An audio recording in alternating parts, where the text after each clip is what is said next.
बता दें कि झारखंड में बाबूलाल मरांडी ने पत्र लिखा है राज्यपाल को। उन्होंने कहा कि झारखंड में अब राष्ट्रपति शासन लागू की जाए। जी हाँ, काफी अराजकता का माहौल है और ऐसे में राष्ट्रपति शासन लागू करने की मांग की है। चिट्ठी में बाबूलाल मरांडी ने तो झारखंड के बीजेपी प्रदेश अध्यक्ष और पूर्व मुख्यमंत्री बाबूलाल मरांडी ने राज्यपाल को पत्र लिखा है और पत्र के माध्यम से प्रदेश में राष्ट्रपति शासन लगाने की मांग की है, जिस पर बीजेपी के प्रदेश प्रवक्ता प्रत्युष शाहदेव ने कहा कि बाबूलाल मरांडी जी ने भी इस आशय का पत्र राज्यपाल को भेजा है कि पूरे प्रदेश की संवैधानिक मशीनरी ध्वस्त हो गई है और सरकार घोटालेबाजों और भ्रष्ट अधिकारियों को संरक्षण दे रही है।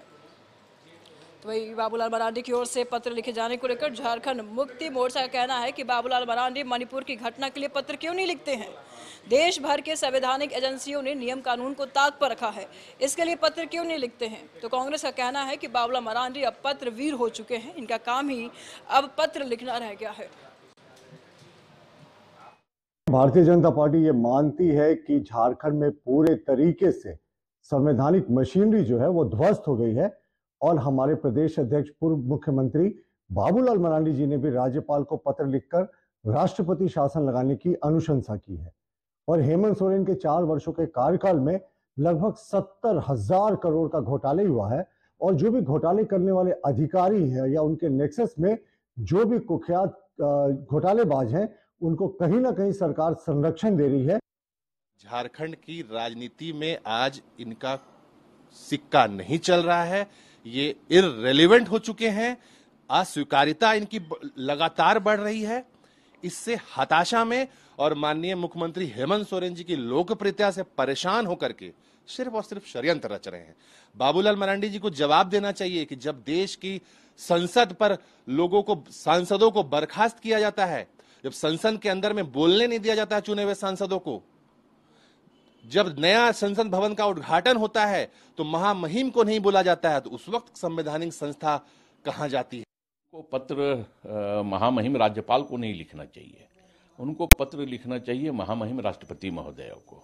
जिस प्रकार मणिपुर में उनकी सरकार है और जिस प्रकार कानून व्यवस्था वहां पूरी तरह ध्वस्त हो गई है, देश की अर्थव्यवस्था पूरी तरह चरमरा गई है, महंगाई की मार से जनता त्राहिमाम कर रही है, तो हमें लगता है कि बाबूलाल जी को अगर राजनीतिक सोच है और राजनीति में अगर वो सेवा और समर्पण के भावना से अगर आए हैं तो कहीं ना कहीं उनको राष्ट्रपति महोदया को पत्र लिख करके यह कहना चाहिए कि केंद्र की सरकार को बर्खास्त किया जाए।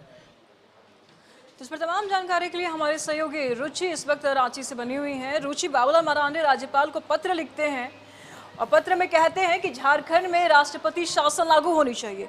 बाबूलाल मरांडी को ऐसा क्यों लगता है कि राष्ट्रपति शासन की जरूरत है झारखंड में? रुचि। बिल्कुल इसको देखिए, बाबूलाल मरांडी लगातार हेमंत सरकार पर हावी होते रहे हैं। कई ऐसे मुद्दे हैं, जन मुद्दे जो उठाते रहे हैं और इस बार तो उन्होंने राष्ट्रपति शासन की ही मांग कर दी।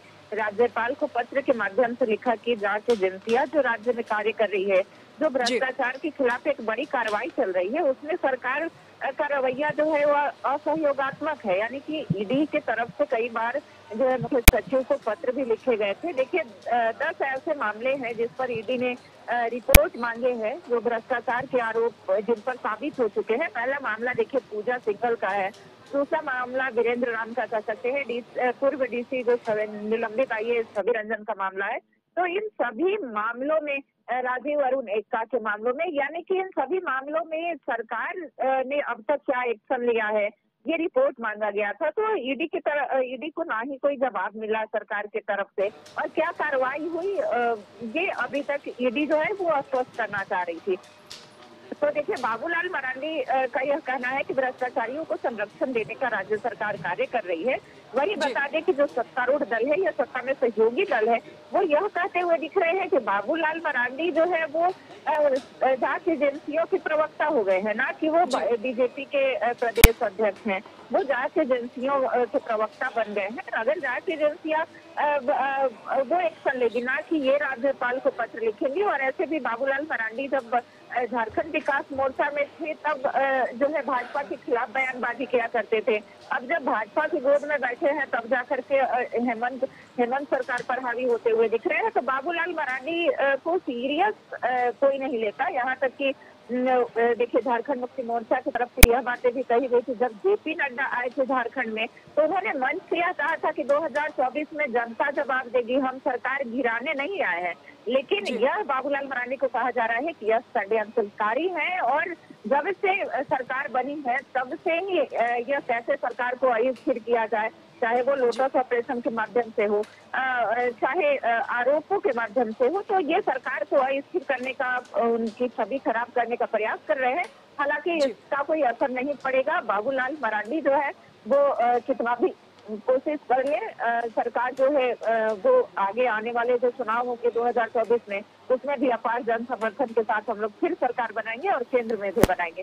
तो देखिए आरोप प्रत्यारोप का दौर शुरू हो गया है, लेकिन देखना होगा कि राज्यपाल जो है वो इस पत्र पर क्या कुछ एक्शन लेते हैं।